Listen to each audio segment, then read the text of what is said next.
Who's Jake Paul going to box in August? I'm highly annoyed, guys. I'm highly annoyed because this little stunt of booking Madison Square Garden, of announcing your main event, who is Jake Paul, of announcing who your co-main event is going to be, is that Katie Taylor or the gal that just beat Katie Taylor? One of these women are going to fight. Selling tickets, letting the date get closer, and not telling us who it's going to be. You want to know why I'm annoyed? Because it's starting to work on me and I don't want it to. It's beginning to work on me. I'm paying more attention. I'm talking about it more. I'm asking other people more often, do you know who the opponent's going to be? I'm fully expecting it to be Will Fleury. I just am betting a little bit against it because that's not a ta-da. Right, when the only piece that you leave out, you've got your arena, you got your main event, you got your tickets on sale, you've got your date. The only piece that you're missing is the opponent who, by the way, no matter who it is going to be the B-side. And you don't have this ta-da moment because we've already been promised Fury. Not to mention, if it is Paul versus Fury, I'm out. I will never speak of that again. That'll be my little own personal way of protesting me not getting my way. I admit that. But I don't understand it. I don't understand why it would be. I don't understand why the most coveted guy in the most coveted arena in the world, in the most coveted spot known as the main event, would be somebody who was already promised, didn't draw, didn't hype it, didn't do a good job in the media the first time, and ultimately did not show up. And I am annoyed because this is beginning to work. Now, at some point, you do got to look at what you're doing and ask yourself that very question. Is this working? And I use that, and whenever I think about Jake Paul lately, I think about Nate Diaz. Those two have not totally aligned themselves in the media, not the way that, say, Francis and Tyson Fury have. But it does appear that Nate believes he's going to go on and box Jake. And I do understand that. Like, I do understand where that would be a big deal, where that would be very interesting, where I would be excited for that. And Nate appears to be willing to get in there and compete with anybody within the UFC just to exhaust his contract, just so he can be eligible to go and have the discussion about being the opponent of Jake Paul. Now, is Nate's plan working? I mean, Nate has been extremely consistent. We're going on like 7 months of him saying, give me anybody. Anybody you want.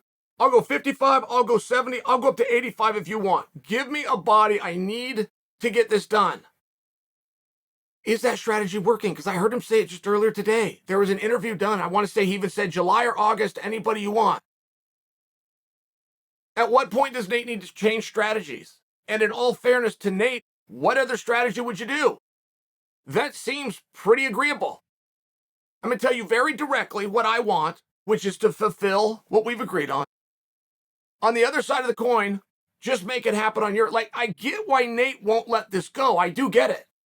I can't think of a better way to get a fight than to come out to the public who loves you and wants to see you fight and make it very clear that you're agreeable and you're willing. I can't think of a better way to do that. It doesn't change the fact that at some point when it doesn't work, we have to ask ourselves, should we be doing something different? If so, if you're of the school of thought that yes, Nate should be doing something different, I still would like an answer. What would that be?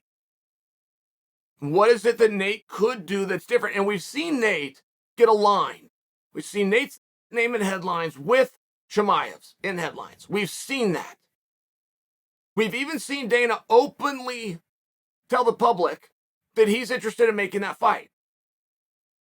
I recall, though, towards the end of last year, Dana was very interested in Nate Diaz versus Chimaev. And that changes things. It really does. And you might not like this and you might not understand it, but it is very consistent. The Diaz boys have a code.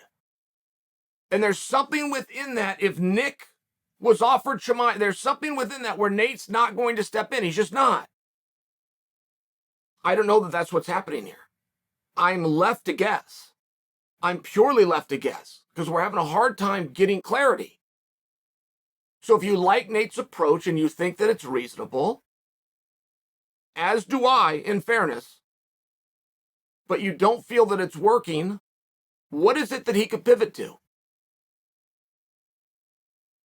It's a very interesting spot. It's a very peculiar spot. And then you wonder, is everybody telling us everything? If you're saying you're willing to fight anybody, have you actually been offered? And that wasn't the case prior. We don't know. We're not privy to that. And how much is it a sure thing? If Nate becomes available, then he's going to be in there with Jake. How much of that is a sure thing? What happens if Jake goes into this fight in August, and the one thing none of us are considering happens, does end up happening, and he ends up getting beat? Is the experiment over? Is the day of Jake Paul being a main eventer at Madison Square Garden in front of sitting reigning world champions over?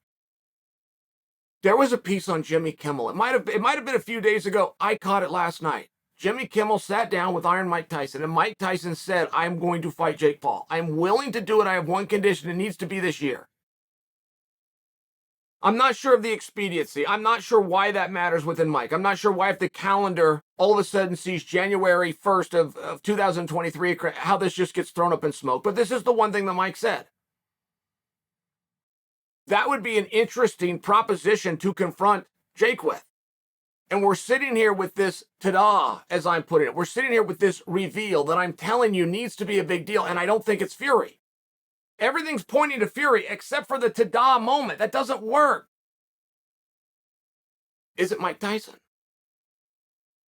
Mike is going around. He's doing more media. Every time he does media, he finds a way to mention Jake. He only gives us one clue, which is that it must be this year. Well, Jake has an open card. He has an open slot that happens to fit all of the criteria that Mike is speaking about.